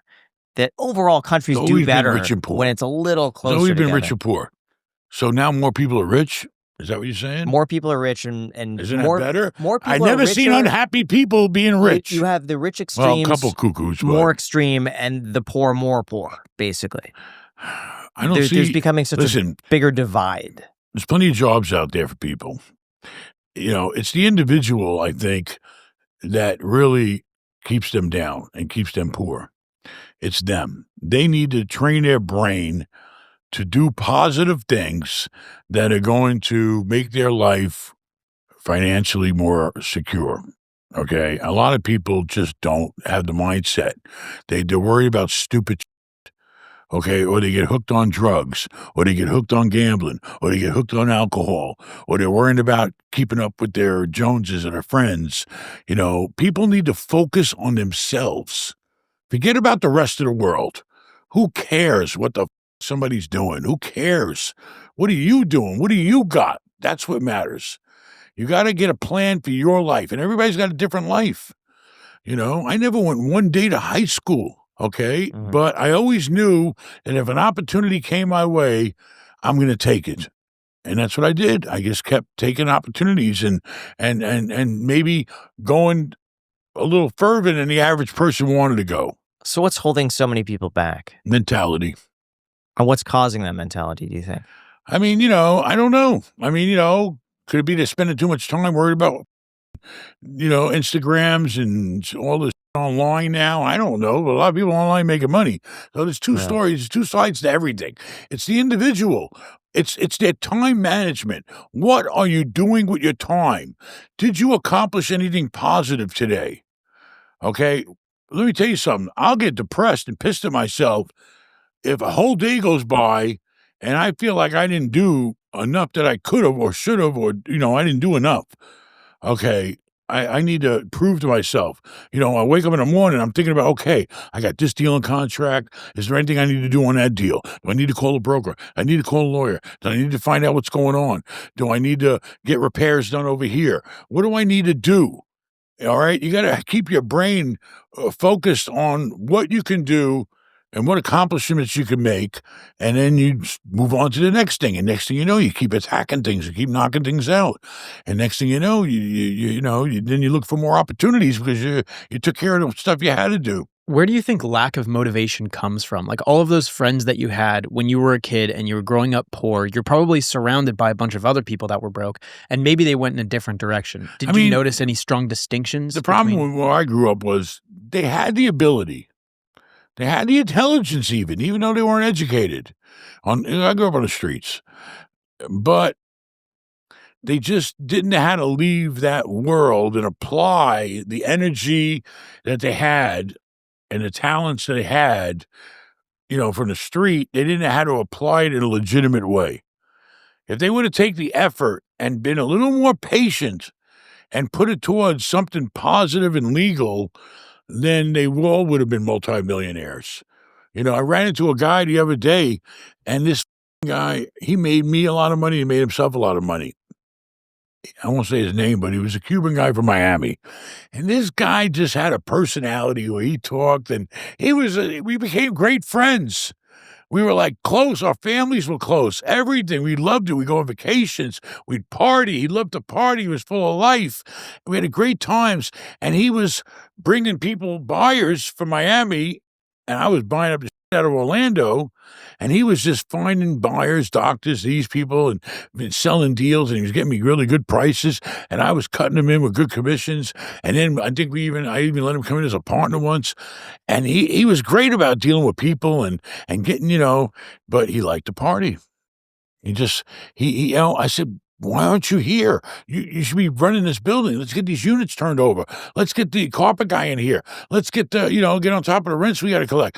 What are you doing? Oh, he's having a good time in Miami, with the girls and the booze and the boats. And that's what he wanted to do. And, he always hustled and made a good life, enough for living, but he never made, where he could have been. He could have been major. Does that frustrate you to see that people can't live up to their potential? It doesn't potential? frustrate me. I just know that when you show me that you're not on the same road as I'm on, then I got to get off the road. or you got to get off or whatever. I mean, the way I live is, listen, if I feel you're a productive person and you're positive to be in my world, then I'll give you the shirt off my back. I'll work with you. Listen, I love to help people. I mean, that's been honestly, all right. It may sound corny, but put it this way: money can't buy it. I'm not going to say it's better than money, but money can't buy the satisfaction I get when I take somebody and help them go to another level or better their life. I've had some serious stories of people personally coming to my events and telling me, I've had like guys that I know had a wicked past, a very bad past, or they were in the game or gangbangers, whatever you want to call them, and they have tell me this story because of watching me and knowing my story and doing what I did, and they now take care of the kids, and now they're not getting in trouble, and now they're they feel so good about themselves that they'd be dead or in jail like I was going to be. If I didn't leave New York, I would be dead right now, guaranteed, or rotting away in jail if I was lucky. I mean, it's a mentality. You got to want it. You got to want a good life. We're not here that long. Listen, who knows? 10 years from now, 20 years from now, I probably won't even be here. Okay? It's going to be over. So, make the most of it, and the people that you brought into this world while you're here. That's what you should do. And then maybe, my kids will remember me, my grandkids will remember me and say, hey, yeah, I'm living good because, my father did something when his was here. He made it happen. And then we make it, and then we're making it happen. And we all lived our life on this planet, in peace and happiness and, enjoyed it. Do you ever have concerns that maybe a few generations down, they just start wasting the money? I mean, they've said that about every generation. Yeah. They say in the 60s, they said the 60s generation sucked. And they said the 70s sucked. But meanwhile, listen, you're either a loser or you're a winner. It's up to you. You can be whatever you want to be. You have the power. All right. You wake up in the morning. What the are you going to do? That's the question.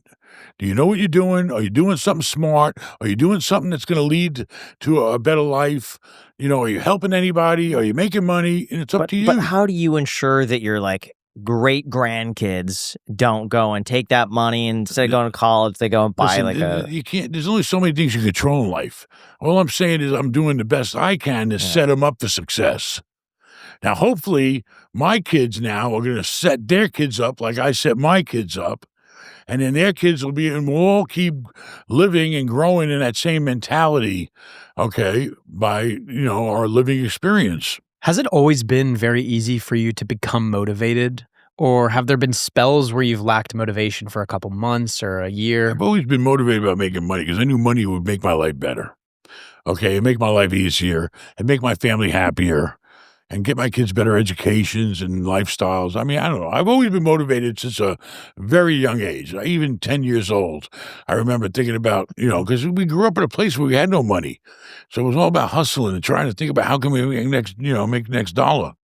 Do you notice any difference between generations in terms of motivation or work ethic? I mean, my kids, which I don't knock them for it, but they don't have, well, maybe because they don't have to. See, I sacrificed being a parent when I was very young. I had to. I wasn't the best parent. I wasn't mean to my kids. I took care of my kids, but my kids spent a lot of time in the backseat of a car while I'm running around in the worst neighborhoods, buying boxes, fixing them up. And then when they got old enough, I put them to work. I mean, instead of taking them to baseball, which I tried to do that, but they sucked anyway. I mean, I didn't, maybe I could have been a better parent, but now luckily they're in a position where they can have the best of both worlds because of my struggle, and they suffered and they struggled when they were young. So now it paid off in the long run because now their kids don't have to struggle like they did or like I did. I don't know. Hopefully we always talk about our kids being not spoiled. You can't spoil your kids. You can treat them good. You can give them whatever you want and can, but you got to make them appreciate it and realize it didn't come out of the air magically. We earned it.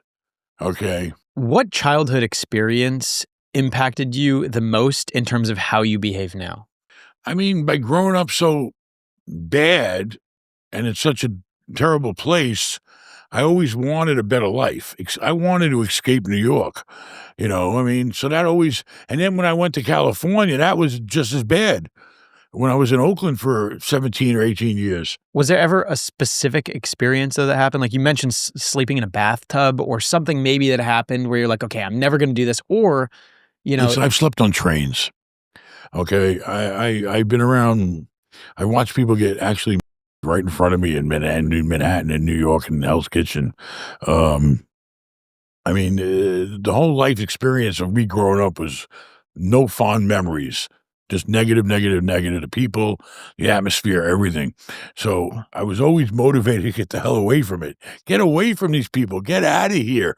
Go move on. There has to be a better life, And luckily the Army saved my life. If you were to restart today, how would you do that? If you wanted to make $100 million over the course of a lifetime, assuming you're starting over right now. These days things are a little different, I would still, listen, I started by working for other people. I managed other people's real estate. And then common sense told me, well, if you're making them money, you can make your own money. So I went from managing and learning to ownership, and then anybody can do that. Anybody can pick a field, any field, and say, okay, I'm going to work for somebody else, learn that field, be really great at it, and have a passion for it, and then I'm going to become my own. You have to become your own boss, or you have to have your own company. You have to, what do they call it? Self-employed? Self-employed, Yeah. proprietorship, whatever. You have to be your own person and create your own growth. You can't let somebody else you can't work for a paycheck for the rest of your life. You can't. You got to have some opportunity. Okay? It's like he's got opportunity. Yeah. The bigger you grow, the more he grows. Mm-hmm. What sector do you think you'd end up pursuing? Would it be real estate? Would you try something new like AI? Or do you think you'd go more the YouTube entertainment route?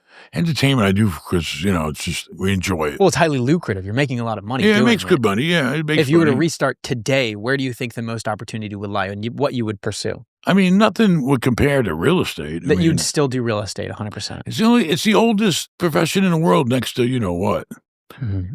You know what the oldest one is, I'm sure. It's the one that Graham is a frequent patron of.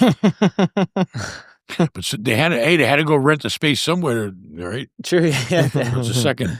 But Get paid I don't for that. know. I always looked around, and the real estate's always been the most solid way of making money. And listen, I could have been in the car business and buy cars and fix them and flip them too. I could see that. I did. I used to survive. Before I owned real estate, I'd sell one Mercedes a month, because I wasn't making much money in real estate. I was managing for other people. I would buy it in San Francisco where nobody could park. Parking's impossible in San Francisco. And people would sell their cars, just say, get rid of it. I'm tired of paying for parking. I'm tired of dealing with it. And I'd buy them. I'd drive it over one bridge, the Bay Bridge, to Oakland. I'd put it in a newspaper ad, and some doctor out of Hayward or somewhere would come, make $5,000. That was my little hustle. And I used to finance it. Imagine that. Mm-hmm.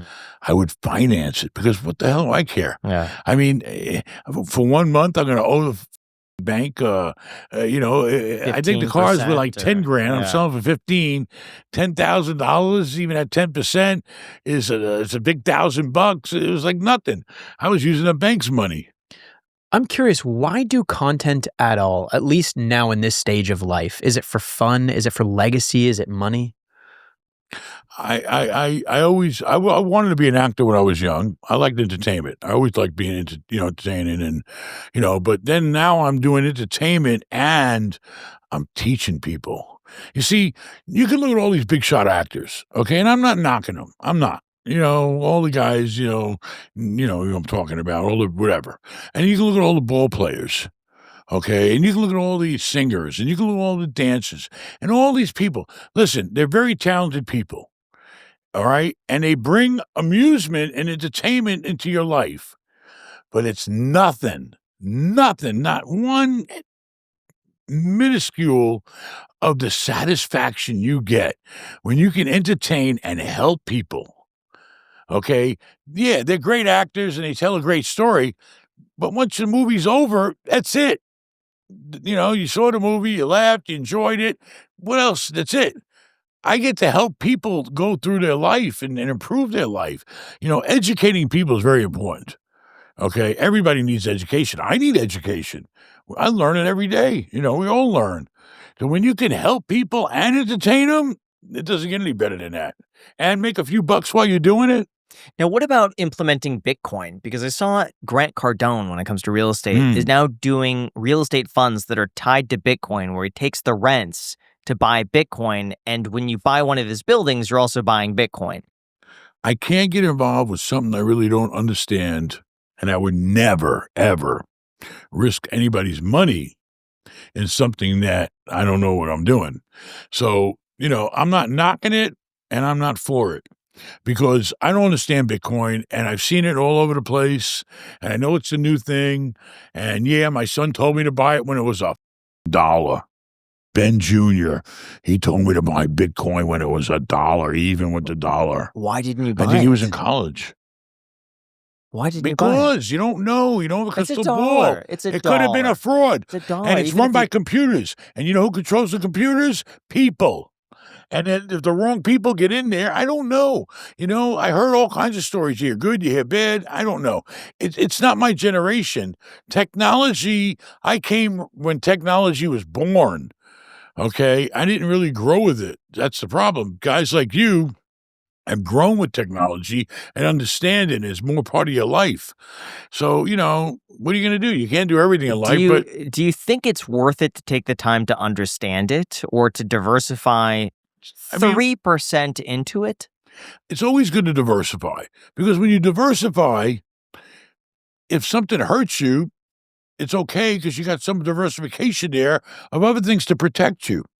So I'm not against it. And then maybe if my son insisted or Aaron insisted, hey, let's open up a Bitcoin account or whatever, I'd say, fine, open it up. But I'd be doing it more for him than me. I'm in real estate. Just like I don't loan money. I don't play the stocks anymore. Yeah. I just do what I know. Because if I focus on what I know I'm going to do well.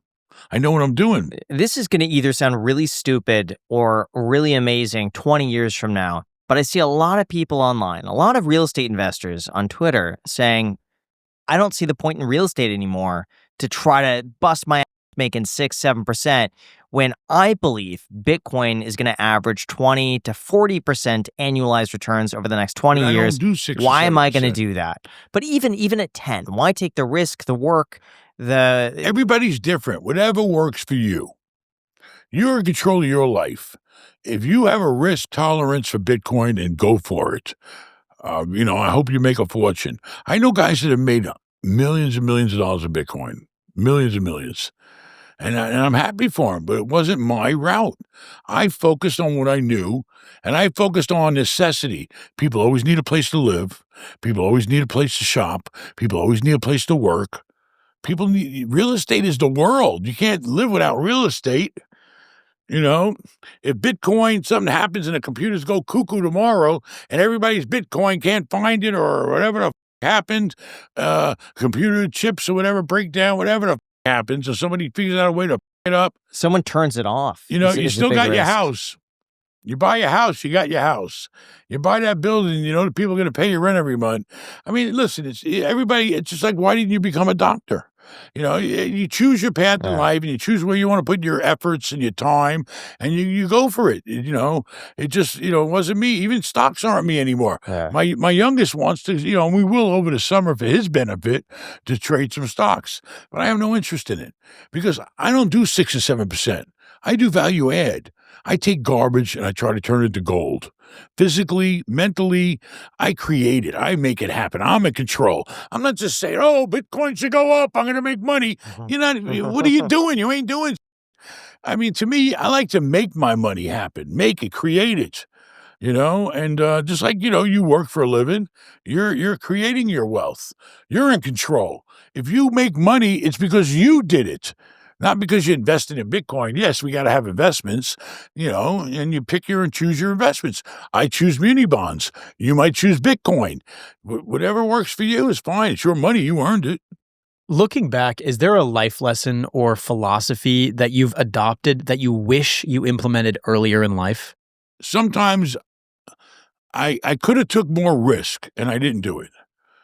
I always played it a little too. I could have bit off more than I could chew. Did I say that right? I could have bit more off, and I could have chewed it. You could have swallowed it. I could have. Well, I don't know if you like to swallow, but that's another thing. I don't know into that. The point is that, my sons do it to me all the time, and it actually gives me a physical pain. We're driving down the street. We could have bought that building 5 years ago for half of what it's in is now. We could have bought that building. I could have bought. Why a do lot they of shit. say this to you? Do they just rub it in, or what's No, but listen, the facts are the facts and the truth are the truth. Did my kids tell me to buy more property back in the day? And I said, no, I don't think so. The market's already at a height. I didn't see it coming. I didn't see rents going from 800 to 1,600 in such a short period of time. You don't have a crystal ball. Now, I did pretty good, so you can't beat me down. But could I have done more? I could have done more. I could have been a multi-billionaire. If I would have leveraged all the assets, I could have leveraged a lot more stuff than I did. I had the down payment. I could have bought up a ton of shit, but I didn't do it. I didn't want to bite off more than I could chew, and I could have chewed it. But, it could have went the other way. My kids always say, well, it could have went the other way, Dad. The market could have went down or it could have stayed the same and you'd be stuck with all this shit. So, nobody's got a crystal ball. You don't know what the future is. You can predict it. You can sometimes apply logic to it. Like, if an Amazon place gets built up in an area where it's a deserted area, and they're going to have 2,000 employees there, then damn well it pays to build, right? And it pays to build retail, and it pays to create a housing community. That's common sense. It's interesting. I hear that a lot, actually, when I ask people what their biggest financial regret is, especially people that are like doing well financially. They always say, I wish I could go back in time and have bought more equity, more assets, and invested more aggressively. But I also wonder if that's a little bit of survivorship bias. Because they're here. They're doing great by all means. Sure, they could be doing better, but to do better, you have to have a completely different framework. Instead of being conservative and calculated that applies to every action in your life, you would then become risky and aggressive. And then that's what it would take. And you don't know where that would have also led you. Yeah. And so it's like... But I came from being a risk taker. But even though it really wasn't risk, I don't know, it's hard to explain. I always try to do deals that I knew for a fact I was going to make money. I knew that if I bought this property, I know I can raise the rents if I do A, B, and C to it and manage it better than the last guy. So there was no risk in everything I did. I always knew ahead of time, I'm making money the day I buy this place because I know what I got to do. I know it's going to work because I already know what the market's going on. Now, to predict the future, that's a different story. Now, what about rising insurance costs right now? Because I know it actually came down this year. I just insured my whole portfolio, and we got about a 15% savings. How did that happen? Because insurance got so high, people stopped using it. In fact, you know what I stopped doing? If I didn't have a loan on the property, I didn't get insurance. I only got a liability in case I get sued if somebody got hurt. I said, I'll be the insurance company. If there's a fire and it costs $50,000 or $100,000 or, God forbid the whole place burns down, which never happens, I'd rather take the risk than just give that kind of money to the insurance company. Insurance on apartments were always $300-400 a unit, right? Now they're $1,500 to $1,800 a unit. All right, in Florida, we get hit hard because of the hurricanes and all that. The problem is this. The insurance companies are the biggest crooks in the world. I'm sorry. It's true. Because they don't have no risk. You know why? Because if they do get hit with big claims, okay, and I've seen it time after time again, they get hit here in Florida with big claims and hurricanes. What do they do immediately? They raise everybody else's rent and make us pay for it. That's what they do. So they recapture all the money they paid out. I heard another strategy that they use is not to pay out the full amount. They claim some sort of loophole or whatever. They expect a certain amount to settle. And then the lawsuits, they expect they're going to spend X amount fighting this, and we're going to spend X amount fighting this. So therefore, it's better for us to fight this thing to try to settle for less. Most insurance companies like to settle if they can because they don't want to deal with lawyers and they don't want to run up legal fees. We deal with this all the time. I mean, and the lawyers have driven the claims up so high now they make no sense. They're just totally ridiculous. With something, a lawsuit that should be $100,000 is now $500,000. I mean, it's crazy. The courts and the lawyers have gone nuts with lawsuits. Is there any solution to this? stop, the lawyers want to make a fortune, If somebody has $1 million claim in a car accident, you know how much the lawyer gets? 30%. 40. Maybe they can negotiate 30, you're right. Imagine that. They're going to make $300,000 off of somebody's car accident. The lawyers have driven the settlements all the way up to the top. And who runs the courts? Who are the judges? Ex-lawyers. They control the whole system. The system is they're not going to go against their own people. And lawyers kind of have this bond. Well, the hard part is that it costs so much to defend a lawsuit, even if it's baseless. Yeah, lawyers are charging ridiculous money an hour now, and then they got to hire people. They got to charge for this. It's crazy. Well, a good lawyer is going to charge $500 an hour now. It's ridiculous. An hour. Do you think it could ever be feasible that we implement the system in the United States where if you pursue a lawsuit and you lose, you are responsible for the other person's legal fees? Sounds logical, but technically sometimes you can lose and really not, deserve to lose.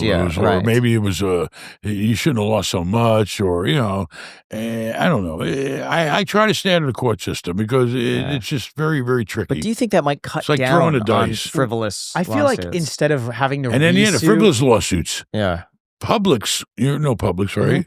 I think they get sued like I don't know how many. If you count all the lawsuits they have for slip and falls, and most of them, like constantly, like every day. They have lawsuits coming in. It's crazy. It would be interesting instead of having to resue for legal fees, to sue them back for legal fees, it could just be a part of the dismissal process where the jury then decides, okay, you sued. It was frivolous to this degree, 70% frivolous. You pay 70% of the Here's what you're going to have happen. But then if somebody sues you for a frivolous lawsuit, 9 times out of 10, they ain't got a pot to piss in, so they ain't getting anyway. That's true. So what's the point? There's no risk for someone. The problem with is zero. you got the people in life that are always trying to over and have some slick way of beating the system or doing something that's crooked or doing something that's shady, and they're the ones that ruin it for everybody that really tries to do the right thing. What if there's a database for lawyers and you can go back and see their history of performance in the court of law, and that evidence and data could be used maybe? No, because most lawsuits settle outside of court. They're not going to go to a jury trial. It's easier just to settle and get 20. Either way, we don't need and to the solve lawyers this. get I don't think paid. we have a solution. The lawyers get paid regardless. Yeah. Unless they took it on contingency and lose. To single guys out there, because that's a lot of our demographic is like men 18 to 35. You have had plenty of experience dating, right? What would you say Mating, not dating. Mating. Okay. What would you say most guys are getting wrong in terms of dating? You can't get too caught up in a relationship at a young age. You just can't. What is a young age? How old? 18, 19, 20, 21, 22, 18 to 25. And then it depends on what you've accomplished while you're 18 to 25. You can't get into a relationship unless you got your shit together and you got your life on track and you're moving in the direction you need to be and you're self-sufficient, and you're stable. And then the other person should be stable too. I mean, then, really, you shouldn't really be getting, I wouldn't see people having kids till like 30. I think 30 is really the right year to maybe start thinking about having kids if you're successful and stable and comfortable in your life. Isn't that early? Because if you're 20, let's just say you're 26, you got your life together and you meet someone. Then it's also like, well, you got to date him for a few years, and then you got to get married, and then it's like another year, and then you're 35. Okay, whatever. Listen, everybody's different. You never know. It's all about meeting somebody that's going to make your life pleasant and productive, whether it's money-wise or home life. Like my wife, she don't work, but I still feel like she's productive because she's got her responsibilities. She's got the house, she's got the kids, she's got our life, she's involved. Okay. It's got to be people that, and we're opposites, 100% opposite in every way. Imagine that. Mm-hmm. It's funny how you say, oh, well, this person likes doing this and I like doing that. Me and my wife are opposites. And it works. I mean, everybody's different. We're all human. But, you really shouldn't get caught up in a relationship until you got your own together. And you got some money, you got your career going, you got your goals set, you're on the right track, you take care of yourself, and, because dating, you can start dating, you can start spending money. You know, you want to wine and dine. You want to have a fancy car. You know, you want to have a nicer place. A lot of people don't want to struggle. They want it right now. They want to live it now. And that's how they fuck up their credit and, you know, and then put themselves in a hole they can't get out of. That's the worst thing in the world is to dig yourself in a hole where it's almost impossible to get out of. Do you think guys should pay for taking the girl out every single time? I mean, yeah, I think that, you know, he's still a man, okay? You know, I mean, I think, you know, it depends. I mean, you know, to me, yeah. If you're a guy and you're dating a woman, listen, no matter all the crap that goes on these days, it's still pretty much expected, you know. It's funny, all these women's lib and they want to be equal, but when you go out to dinner, they sure want you to pay the bill, don't they? Yeah. So, you know, I don't know. It's just, it's a human custom, I think, that's been just, the man's a man still, you know, and typically, let's face it, you know, men make more money than women, and women ain't going to do a lot of jobs men do. So are there certain things, though, in a relationship that you would say, look out for this, beware of this, that you've learned this is like a bad characteristic or a red flag? You got to know when the flags pop up and the signals pop up. You got to. So what are signals that you should be privy to? Anything that you feel is not, you know, conforming with your life. I mean, you know, when you stop seeing like people, you know, like, you know, you like a girl and she's whatever, super hot and she got a lot of good qualities, but maybe she drinks too much. You know, maybe that's, you know, not, you know, a good sign. You know, if they overindulge in anything, you know, no moderation or, you know, I mean, you know, the person's got to match you and what your goals are in life. You know, if they want to constantly worry about party, then, you know, it's not going to get you nowhere. It's going to take you down the wrong road. You know, because the party's over the next day and you forget all about it anyway. So what the hell? How much more did it motivate you to make money and be successful having a wife and having kids? I mean, you know, having the kids definitely was a motivation, knowing that I need money.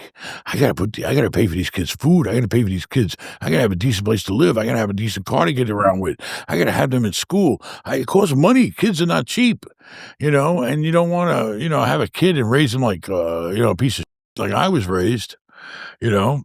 See, coming from such a bad upbringing made me, you know, have a bigger desire to really do well for my kids and give them a good life. We're going to go on to some rapid fire questions, if you're ready. Perfect. Yeah. So, what's the most ridiculous thing you've ever bought that you absolutely love? Probably my statues, like the pelican out there. There's a pelican out there that looks over the beach and there's an eagle. How much were those? I don't know. Somewhere between more than 5, less than 10. Batmobiles. Cars. Yeah, Batmobile is definitely. I had a lot of them. I had the ones from the movies with the wings. Yeah. I had the one when it shot fire out the back. I had the machine that came up and shot. You know, you get in these little kicks, but I made money on this stuff too. Yeah. You know, creating this thing. I mean, I've done crazy things, you know, mostly cars. What's one thing you refuse to spend money on no matter how rich you are? Refuse to spend money on air. I hate that when you go to a gas station and now you got to put your card in. You don't pay for air. I thought it's free if you just go and ask for it. It's in California. No, but now they got machines on every gas station. Yeah, I always You just can go and even walk go in. in Wawa. That might be a California thing, though. I just walk in and ask, hey, could you turn on the air? Sure. No, and they got don't machines care. normally at gas stations, and now Yeah. you got to pay for them. Right there. Yeah, there's always It's a fucking quarters. compressor in the ground. Ain't Yeah, using but much I power. Give walk us some in. kind of convenience for ripping us off on the gas. I always walk in and just ask, and the guy's like, all right, clicks the button, and turns on. Not here. It's air. You got to pay for air. Which do you enjoy more, the chase and negotiation and structuring of a really good deal or the moment you close? Finding the deal. Once you find a deal, everything else is programmatic.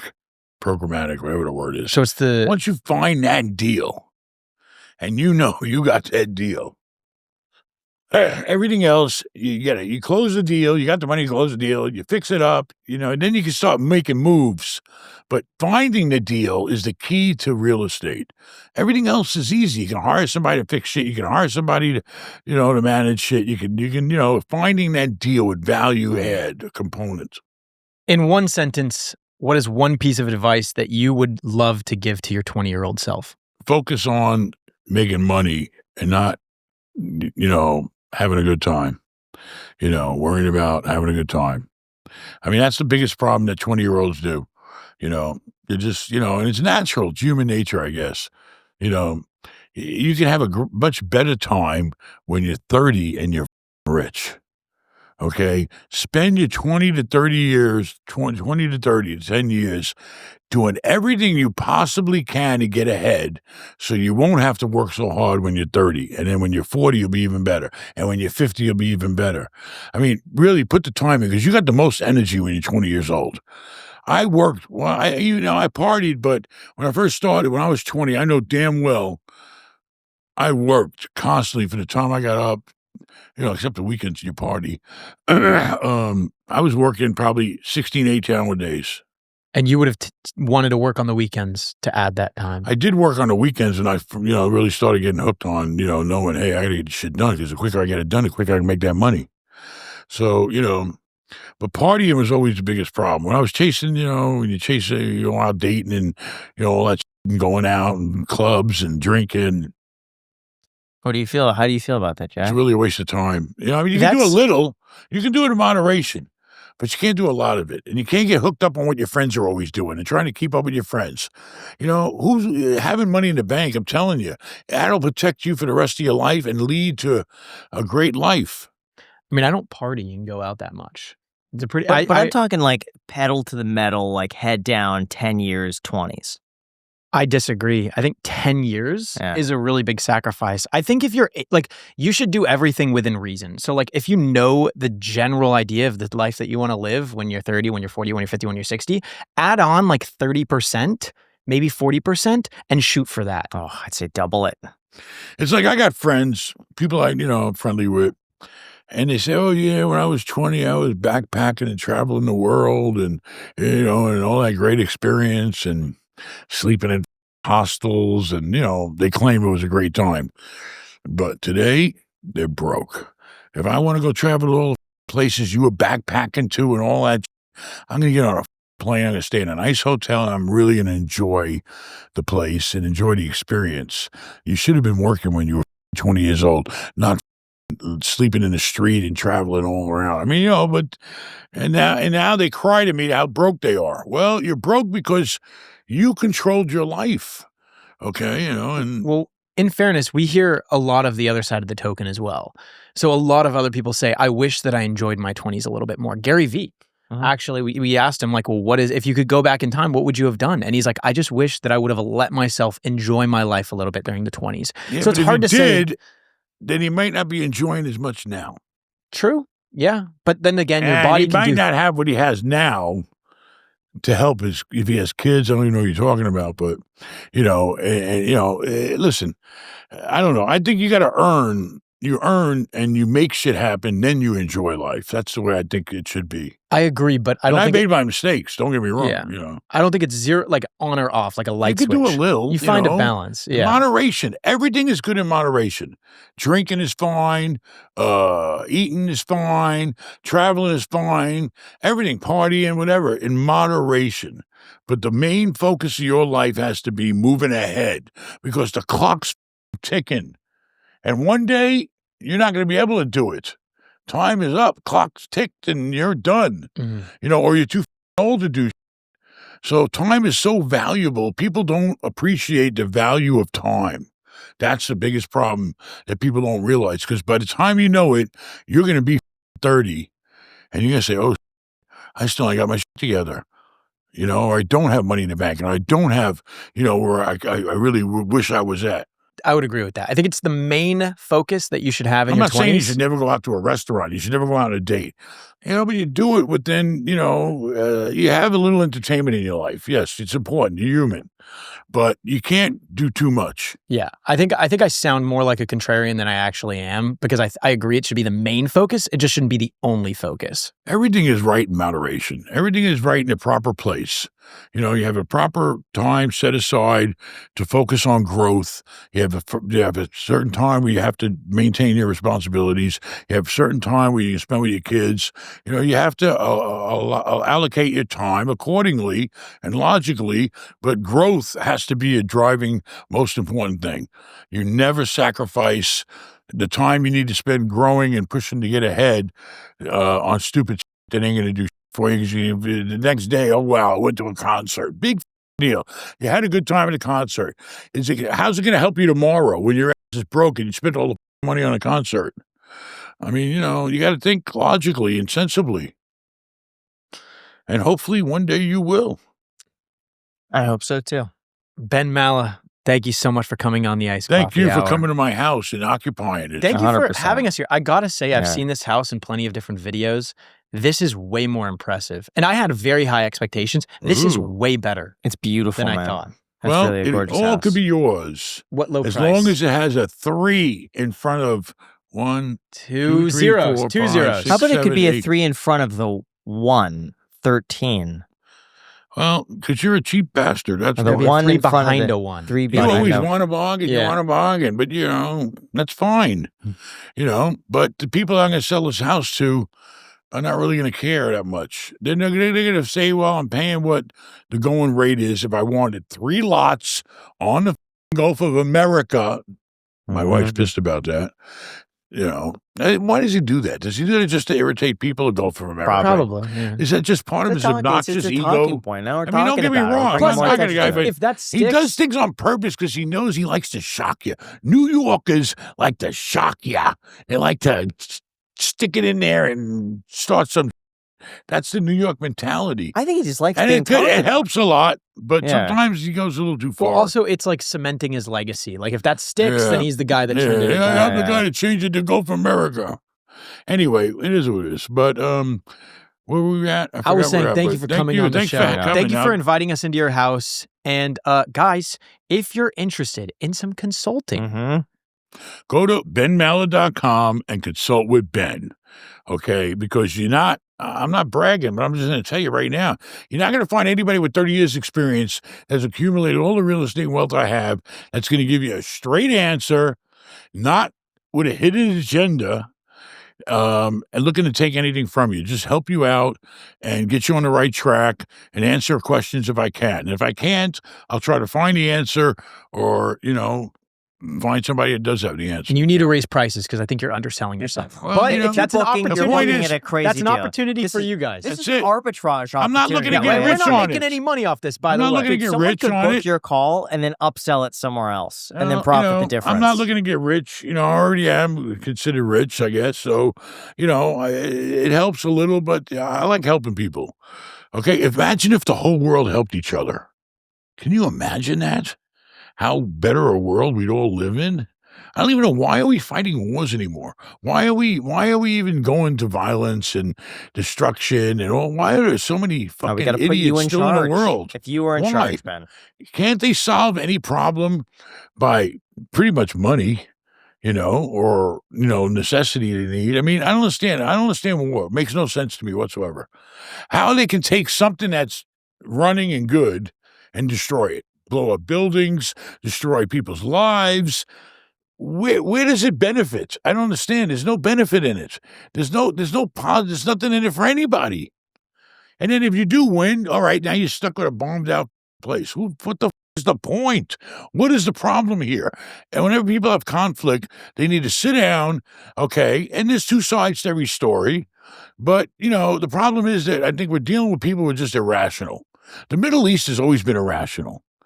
They're not rational. And then the communists are not rational because they want to control everything. It makes no sense to control people. For what? You're not here that long. What is Putin in the 70s now? He ain't going to be around that Is he in long. the 70s? He's pretty ripped, He's in good though. shape. He's Yeah. in good shape. Wow. But, why? Why? There's no reason in the world to kill people and destroy people's lives. There's no logical reason for that. I can't think of one. I just don't. I can't. When things are peaceful, let them be peaceful. If you have differences, then figure out how you can work those differences out. But to kill people and destroy places makes no sense to me whatsoever. It just makes no sense. Humans, I'm sure, with all the technology we have, we're going to planets and all the AI and the computers and all this.